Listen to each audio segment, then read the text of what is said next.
Hello everyone, welcome to help guru one channel. तो आज हम लोग डिसीजन मेकिंग के बायसेस और या एरर्स को डिस्कस करेंगे। इससे पहले हम लोगों ने डिसीजन मेकिंग के जो मॉडल्स थे वो डिस्कस किए थे। डिसीजन मेकिंग खुद में एक बहुत बड़ा टॉपिक है, तो इसको हम कई इसलिए पार्ट्स में कर रहे हैं। पार्ट 1 में हम लोगों ने डिसीजन मेकिंग क्या होता है, डिसीजन मेकिंग के मॉडल्स क्या हैं, टाइप्स क्या हैं, वो डिस्कस किया था। अब हम पार्ट 2 में डिसीजन मेकिंग के एरर्स को डिस्कस करेंगे और उसके बाद डिसीजन मेकिंग की कुछ टेक्निक्स हैं, तो पार्ट 3 में हम उन टेक्निक्स को डिस्कस करेंगे। तो आज हमारा जो मेन टॉपिक है वो हम केवल डिसीजन मेकिंग के बायसेस या एरर्स को देखने वाले हैं। बहुत इंपॉर्टेंट टॉपिक है। अगर मैं कॉम्पिटिटिव एग्जाम्स की बात करूं तो वहाँ पर तो 101% इस टॉपिक में से क्वेश्चन आता ही आता है। और अगर मैं MBA या BBA बच्चों के इंटरव्यूज़ की बात करूं तो वहाँ पर ये क्वेश्चन बहुत ज़्यादा पूछा जाता है या वाइवा में बहुत ज़्यादा पूछा जाता है। तो चलिए अब हम लोग बात करेंगे डिसीजन मेकिंग के कौन कौन से बायसेस होते हैं। अब ये तो सभी को पता है। वैसे बायसेस का मतलब क्या होता है? बायसेस का मतलब होता है जब हम किसी एरर की बात कर रहे हैं, है ना। जब हमसे कोई ना कोई जब हमसे कोई ना कोई मिस्टेक हो रही है तो हम उस चीज़ को बोल रहे हैं यहाँ पर बायसेस या एरर्स। तो हम जब डिसीजन मेकिंग की बात करते हैं, यानी कि जब हम डिसीजन ले रहे हैं, अगर कोई मैनेजर कोई डिसीजन ले रहा है तो उस डिसीजन को लेने के लिए वो किस टाइप के एरर्स को गो थ्रू होते हैं, मतलब किस किस टाइप के एरर्स को कमिट कर सकते हैं, तो उन सब चीज़ों को हम देख रहे हैं। तो डिसीजन मेकिंग एक छोटा सा एक रिकैप दे देती हूँ। डिसीजन मेकिंग का मतलब क्या होता है? डिसीजन मेकिंग का मतलब होता है कि एक ऐसा प्रोसेस जिस प्रोसेस में एक मैनेजर क्या कर रहा है, जितनी भी अवेलेबल इंफॉर्मेशन है उस अवेलेबल इंफॉर्मेशन में से बेस्ट इंफॉर्मेशन को चूज कर रहा है और अपनी ऑर्गेनाइजेशन के लिए फ्यूचर प्रिडिक्ट कर रहा है, सॉर्ट ऑफ। तो डिसीजन मेकिंग के बायसेस या एरर्स में देखते हैं तो सबसे पहला जो एरर आपके पास आता है वो आता है अवेलेबिलिटी बायस के बारे में। फिर हम बात करेंगे over confidence bias, anchoring bias, hindsight bias, representative, confirmation, immediate gratification, selective या framing effect, and the last one that is self serving effect. तो जितने भी टोटल हो सकते हैं और इम्पॉर्टेंट हैं उनको मैंने इसी एक वीडियो में इंक्लूड करने की कोशिश की है, और ये मैंने उसको बहुत कंसाइज वे में बताया है कि टू द पॉइंट, जिससे आपको समझ आ जाए कि इस पर्टिकुलर चीज़ का क्या पर्टिकुलर मतलब होता है। तो चलिए आज हम बात करते हैं इन सब उसके सारे बायसेस के बारे में।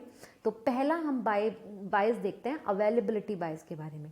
अवेलेबिलिटी बायस, देखो नाम से ही पता चल रहा है अवेलेबल, कि जब हमारे पास कोई इंफॉर्मेशन अवेलेबल होती है तो हम क्या कर रहे हैं, केवल उसी अवेलेबल इंफॉर्मेशन के बेसिस पे डिसीजन को बना रहे हैं या डिसीजन को ले रहे हैं। तो यानी कि हम कोई ना कोई कमिटमेंट, कोई ना कोई एरर कर रहे हैं ना। तो अब जब हम क्या कर रहे हैं, डिसीजन ले रहे हैं, और डिसीजन कैसे ले रहे हैं, on the basis of information, data, fact जो हमें फ्रीली अवेलेबल है या इजीली अवेलेबल है। तो हम मतलब कोई एफर्ट्स नहीं लगा रहे हैं, कोई एफर्ट लगाने की जरूरत नहीं लग रही है हमें। हम क्या देख रहे हैं, अच्छा हमारे पास ये वाली इंफॉर्मेशन है, अच्छा हमें ये सब पता है, इन सब चीज़ों के बारे में। तो जो हमें इजीली लगती है ना कि हमारे कन्वीनियंट के अंदर अंदर है, तो हम केवल उसी चीज़ के बेसिस पे अपने डिसीजन को चूज कर लेते हैं। तो यानी कि यहाँ पर हम एक एरर कर रहे हैं, तो उस एरर को हम बोलते हैं अवेलेबिलिटी, यानी कि अवेलेबल इंफॉर्मेशन के बेसिस पे कुछ ना कुछ एरर अगर हम कमिट करते हैं। सेकंड हम बात करते हैं ओवर कॉन्फिडेंस बायस के बारे में। ओवर कॉन्फिडेंस बायस क्या होता है? ओवर कॉन्फिडेंस बायस होता है कि जब हम ये सोचते हैं ना कि भैया हमें तो सब कुछ पता है, मैं तो क्या हूं, मैं तो ज्ञाता हूं, है ना, ऐसे वाली बात करते हैं ना, जब हम भैया मुझे सब कुछ पता है, आई नो एवरीथिंग। तो जब हम इस टाइप की कमिटमेंट कर रहे, इस टाइप की एरर को कमिट करते हैं तो उसको हम बोलते हैं ओवर कॉन्फिडेंट, यानी कि हम ओवर कॉन्फिडेंट हैं। जरूरी थोड़ी है कि जो हमें पता होगा वो ये सब चीजें सही होंगी, नहीं, ऐसा नहीं होता। तो इसीलिए ये हम एक एरर कर देते हैं, यानी कि ये हमसे एक मिस्टेक हो जाती है कि जब कोई डिसीजन मेकिंग कर रहा होता है या जब कोई मैनेजर डिसीजन ले रहा होता है, अगर वो इस प्रोस्पेक्टिव से सोचे कि भैया मुझे तो सब कुछ पता है, मैं ही जानता हूँ, मुझे पता है कि इसके बाद क्या होगा, मुझे पता है आगे क्या होगा, तो यानी कि वो कोई ना कोई एरर कर रहा है। तो उस टाइप के एरर को हम बोलते हैं ओवर कॉन्फिडेंस बायस। यानी कि under this bias decision maker make his decision over estimated accuracy, means they think that they know more than they really do, और unrealistic positive view of themselves. Next देखते हैं third that is anchoring bias. अब anchoring बायस क्या होता है? Anchoring बायस होता है कि जब हम क्या कर रहे हैं, फर्स्ट हैंड इंफॉर्मेशन के ऊपर रिलाय कर रहे हैं, यानी कि हम कोई वो नहीं कर रहे हैं, एफर्ट्स नहीं कर रहे हैं कि हमें इस चीज़ के बारे में और ज़्यादा चीज़ें पता चले। एंकर हम किसको बोलते हैं? जो फर्स्ट प्रेजेंट करता है किसी चीज़ के बारे में, तो उसी चीज़ से रिलेटेड है ये भी। कि एंकरिंग क्या होता है, एंकरिंग बायस क्या होता है? एंकरिंग बायस होता है कि जब मैनेजर क्या रिलाई कर रहा है, फर्स्ट हैंड इंफॉर्मेशन के ऊपर रेदर देन एंटायर। वो पूरी की पूरी पिक्चर नहीं देख रहा है, वो देख रहा है अच्छा आधी चीज़ मुझे, जब कोई सैंपल लिया उसको लगा ये सैंपल लेने के बाद ओहो ये तो ठीक लग रहा है, यानी कि पूरी की पूरी सब चीज़ें ही ठीक होंगी। अगर हम इस टाइप की एरर को कमिट करते हैं तो उसको हम बोलते हैं एंकरिंग बायस। एंकरिंग बायस मतलब सिंपल सा बस इतना समझना है आपने कि इस टाइप का बायस कब आएगा? कि जब हम फिक्स कर देते हैं अपनी अटेंशन को कि भैया जो मुझे दिख रहा है ये सब चीज़ें सही हैं, रेदर देन कि मैं उन पूरी की पूरी चीज़ों के बारे में उन सब चीज़ों के पिटफॉल्स निकालूं। तो मुझे क्या पता चला? मुझे एंकरिंग बायस के बारे में इतना पता चला है कि जब ये एंकरिंग बायस हो रही है, यानी कि जब हम कुछ चीज़ों के बेसिस पे ही सोच रहे हैं कि सब कुछ अच्छा होगा, मतलब हम आगे एंटायर पिक्चर नहीं देख रहे हैं, हम केवल कुछ पॉइंट्स के बेसिस पे ही अपने डिसीजन को ले रहे हैं। नेक्स्ट आपके पास आता है हिंडसाइट बायस। हिंडसाइट बायस क्या होता है? देखो, हिंडसाइट बायस होता है कि जब कुछ लोगों की टेंडेंसी होती है ना कि जो वो प्रिडिक्ट करते हैं वही सही है ना, मतलब कोशिश करते हैं कि जो उनकी प्रिडिक्शन है उसके ऊपर ही रिलाय करें, तो इस टाइप की जो एरर होती है उसको बोला जाता है हिंडसाइट बायस। कि when people have tendency to view event as more predictable than they really are in hindsight, यानी कि हम बोलते हैं अंतरात्मा वाली आवाज वाली बात करते हैं, उसी को बोला जाता है हिंडसाइट बायस।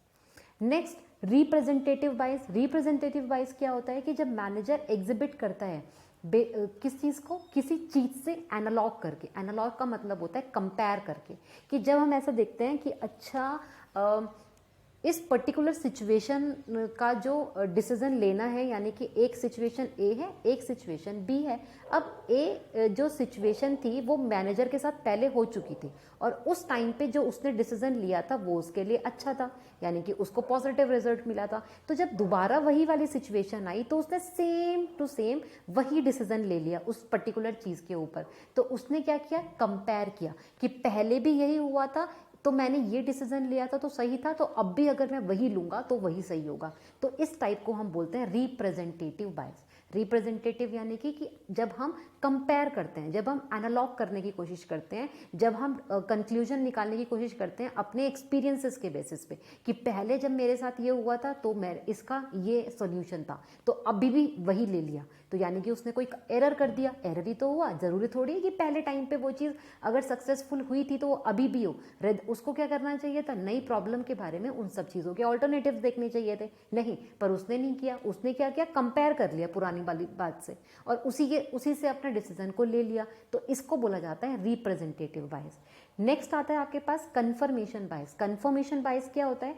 कंफर्मेशन बायस होता है कि also known as personal bias बोलते हैं जिसको। Decision maker focus on favouring information then confirm your previously existing beliefs और बायसेस। कि जब हम कंफर्म होते हैं किसी पर्टिकुलर चीज़ को लेके, ठीक है ना, इसको हम पर्सनल बायस क्यों बोल रहे हैं? इसलिए बोलते हैं क्योंकि यहाँ पे हम फोकस करते हैं फेवरिंग इंफॉर्मेशन, यानी कि जहाँ पर हम अपना फेवरेटिज्म देख रहे हैं, जहाँ पर हम क्या कर रहे हैं? फोकस कर रहे हैं अब कि जो मतलब मुझे फेवर करे, उन्हीं सब इंफॉर्मेशन के बेसिस पे मैं क्या कर रही हूँ? डिसीजन लूँ।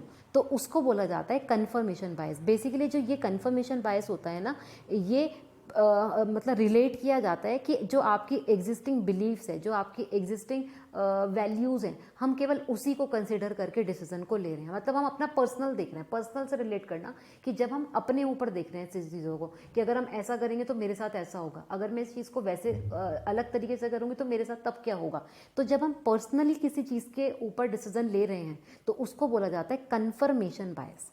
आगे देखते हैं immediate gratification. Immediate gratification bias क्या होता है? इमीडिएट ग्रेटिफिकेशन होता है कि जब decision maker tends to want immediate rewards and avoid immediate cost.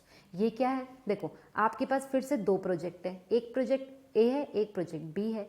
A project से आपको पता चला कि अगर मैंने इसके ऊपर आपके पास 2-3 ऑल्टरनेटिव डिसीजन थे, आपने देख लिया कि मुझे जल्दी से जल्दी रिवॉर्ड कैसे मिल जाए, ठीक है ना। तो आपने जल्दी से जल्दी रिवॉर्ड्स लेने के लिए, जल्दी से जल्दी सेल्स को बढ़ाने के लिए, जल्दी से जल्दी अपनी मतलब प्रॉफिट को अर्न करने के लिए आपने डिसीजन ले लिया। और बी क्या था, बी का मतलब था कि आपको इमीडिएट रिवॉर्ड तो नहीं मिल रहा है, लेकिन अगर आप धीरे धीरे ग्रेजुअली बढ़ोगे तो आप एक पर्टिकुलर टाइम के बाद आपको रिवॉर्ड्स भी आने शुरू हो जाएंगे और आपकी कॉस्ट भी कम लगेगी। बट इमीडिएट ग्रेटिफिकेशन में क्या हुआ कि मैनेजर ने क्या किया, केवल रिवॉर्ड्स को कंसिडर किया, जल्दी से जल्दी मुझे कहाँ से सब चीज़ें मिल सकती हैं, तो उसने ए को चूज़ कर लिया, बट यहाँ पर उसने कॉस्ट को कंसिडर ही नहीं करा।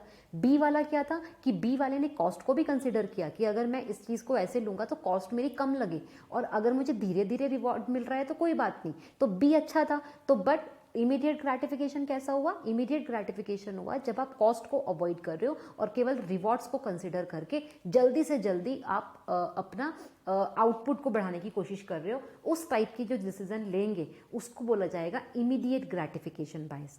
नेक्स्ट आता है सेलेक्टिव परसेप्शन। सेलेक्टिव परसेप्शन का मतलब होता है कि when decision maker selectively organise and interpret events based on their biased perception, they are using the selective perception. देखिए, सेलेक्टिव परसेप्शन और जो आपका था कंफर्मेशन बायस, ये दोनों के दोनों कहीं ना कहीं किसी ना किसी बुक में एक साथ भी लिखा हुआ है, ठीक है।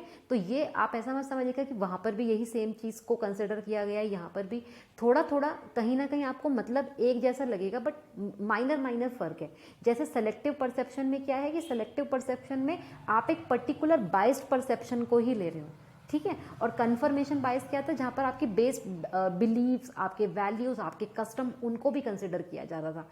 अब सेलेक्टिव परसेप्शन है कि जब डिसीजन मेकर सेलेक्टिव कर रहा है, पर्टिकुलर इवेंट को इंटरप्रिटेट कर रहा है किसी भी चीज़ के बारे में, तो उसको बोला जाएगा यहाँ पर सेलेक्टिव परसेप्शन बायस।